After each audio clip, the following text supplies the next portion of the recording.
Hello everyone and welcome back to my channel. My name's Tony. This is a channel geared towards middle-aged people who are trying to maintain and live a more healthy lifestyle. Today we're going to be discussing my new topic, weight loss, and specifically the 24-hour fast. First of all, I'd like to say that I've just been out and I bought myself a new computer with some pretty decent editing software. Unfortunately, I'm still trying to master it at the moment, so there might be a few teething problems as we go along. But I will get the hang of it eventually. So for now, please bear with me, and I really hope this doesn't spoil your viewing pleasure.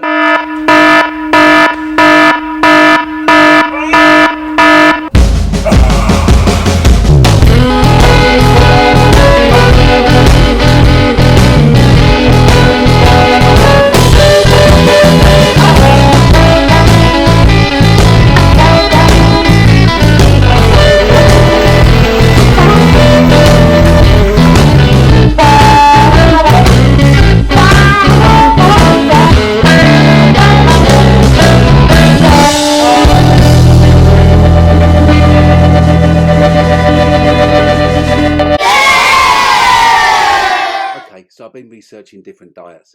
I've had a look at the F-Plan diet, the Atkins diet, the Cambridge diet, and several other different diets, and they all seem like a bit of a drag to me, really. And I think that the only person who's really getting any benefit from it is Mr. F, Mr. Atkins, and Mr. Cambridge.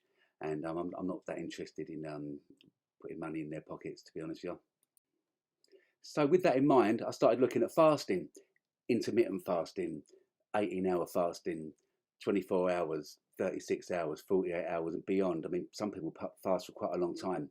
I've decided that I'm going to start with a 24-hour fast. There's a lot of benefits of it, and I'm about to tell you some of those now. To start with, though, I'd like to make a disclaimer.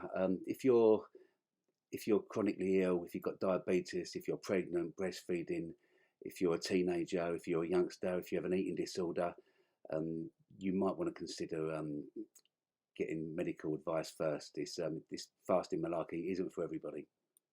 But that said, these are the things that happen to your body when you start to deprive yourself of food. Bearing in mind, you can still drink water as much as you want, and there's mixed reviews to do with drinking black tea or coffee with no sugar or milk. That some people say that's okay, some people say it's not okay. So you might want to look that up yourself. When you eat, your blood sugar spikes and you have glucose whizzing around your body through your bloodstream. Your body then produces insulin to break that down and deal with it. After this, the food passes through your stomach and your small intestines, and your body's using a lot of resources to deal with that, to get it through the system.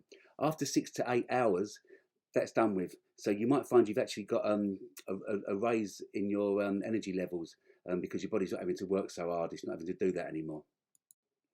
After 12 hours, your body is officially in a fasting state. There's a significant drop in insulin levels in your body because you haven't got lots of glucose rushing around it anymore, so your body doesn't need the insulin to break it down. Also, after 12 hours, your liver starts to convert fat supplies, of which I've got plenty, into ketones to use as a source of energy, which is actually a better source of energy than glucose, so you might find your energy levels increase still further. Personally, I found this quite strange, but also very heartening. That I've always thought that we need to eat food for energy, but it seems to me that not eating food can actually be good for your energy levels as well, especially in the short term. There's another extra added bonus as well after 12 hours. During this time, your body, your brain specifically, starts to release something called Bdnf, which stands for brain-derived neurotrophic factor. This has been shown to stimulate neurogenesis. The benefits are reported to be an improvement in your long-term memory and also protection against neurodegenerate diseases such as Alzheimer's. How's that for a bonus? Now, at 20 hours, different things start happening again. After 20 hours, your body produces something called Indigenous Antioxidants. What are Indigenous Antioxidants, I hear you say? Well, from what I can make out, they reduce inflammation in the body and they can prevent chronic disease. Also at this point, something called autophagy kicks in. This is my favourite bit. I really wish that it kicked in a bit sooner, really, because we'd have to wait for 20 hours before it starts. And then there's only actually 4 hours of fast left for this to work. So you only get 4 hours of autophagy. But this is still great. This is what autophagy is. Our bodies are very sophisticated machines. Autophagy is where your body starts eating itself. It sounds a bit scary, but it's like cellular cleansing.